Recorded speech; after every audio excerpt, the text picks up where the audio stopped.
Laura, Owen and Korky Paul. Spooky Winnie. Winnie's time machine.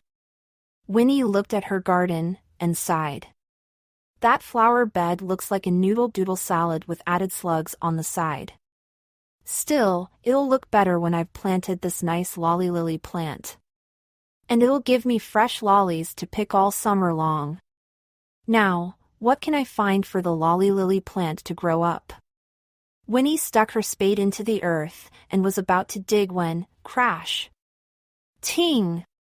Ping! Oh dear, oh no, oh blow! That's Jerry next door, said Winnie to Wilbur. Come on, Catman, let's see what he's up to. High over the fence leapt Winnie the Witch, and Wilbur scrabbled over after her. They opened Jerry's giant front door, and splish, out swept Scruff the dog, surfing a frothy warm wave of water. What in the witchy world, began Winnie. It's me washing machine, missus, said Jerry, squelching through a soggy pile of clothes.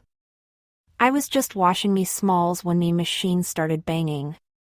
I couldn't find me hammer, so I gave it a tap with me mallet instead and, well, it's broke. I've got nothing to wear now. I'll do your washing in my machine if you like, said Winnie. Wilbur put his head in his paws, but, oh, thanks, missus, said Jerry. Winnie had forgotten that Jerry's smalls weren't small at all. Jerry's smalls were huge. It only takes 3 of his great soggy pongy socks to completely fill my little machine, said Winnie. Squirt slosh churn rattle clunk, went her washing machine as it worked on the giant socks. How am I going to fit all his other clothes into it, she wondered. Then Winnie pulled out something from a pocket in Jerry's huge overalls. It's Jerry's hammer. No wonder his machine was banging. Worse than doing all the washing was hanging it up to dry. Wilbur helped Winnie to heave a giant shirt the size of a sofa cover onto her washing line. The sleeves trailed into the dirt because it was so big, and then the washing line collapsed under the weight. Jitterbug juice jelly, the whole blooming lot is dirty again, said Winnie. Jerry, she shrieked. You'll have to put up a new washing line for us. Jerry tied a washing line between 2 treetops, then Winnie and Wilbur flew up on the broom to peg his pants and socks and hankies and shirts. I never knew you wore such fancy pants, said Winnie, and Wilbur snickered behind a paw as Jerry blushed as red as a squashed tomato. There, said Winnie, standing back to admire her work. All done. Flash. Thunder. Rumble. Oh, no, said Winnie. Please don't rain. But it did rain, very hard. How's the washing going to get dry now? Said Winnie. Poor Jerry's shivering with cold. He needs some clothes, and none of my clothes would fit him even if he did want to borrow a purple dress. Winnie shook rain from her hair. Honestly, said Winnie. I've got a machine to wash clothes, a machine to toast toadstool crumpets, machines for just about everything. But what I really need now is a machine to. She was about to say, dry the washing, when Wilbur pointed at the clock. Meow, he said. It was time for his favorite mice in the attic television program. But the clock made Winnie think of something else. Wilbur, you're a genius, she said. That's it! We'll make a machine to turn the time back to before Jerry broke his washing machine. Then everything will be hunky-snory. They gathered chairs and levers and knobs and buttons, and the clock, of course. Stand back, said Winnie, waving her wand, abracadabra.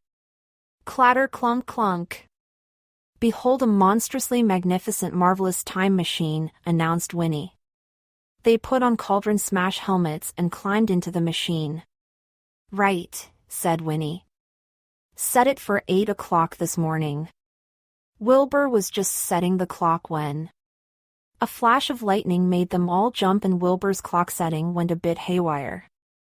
Zoom, shake, rattle and roll. They were speeding through time and space. www or www are we going to, I wonder, said Winnie, clutching on tight. No, missus, said Jerry. Bump. They landed in a damp dark cave. Boo-er, said Winnie, her voice echoing. Wherever are we? Meow. Wilbur pointed to where a fire was burning at the cave entrance. Goo-dee, said Winnie and her echo. There must be somebody here. But they couldn't see anybody. Just a drawing on the cave wall. Whoever lives here has a cat, said Winnie.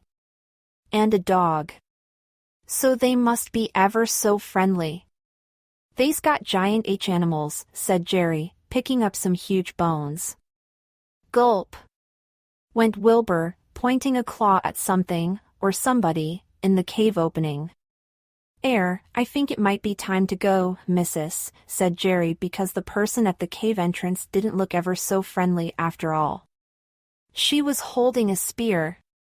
Ogle bog flog, shouted the cave woman, just as the ground started to shake and a huge hairy mammoth went running by with a whole lot of men and funny-looking cats chasing after it.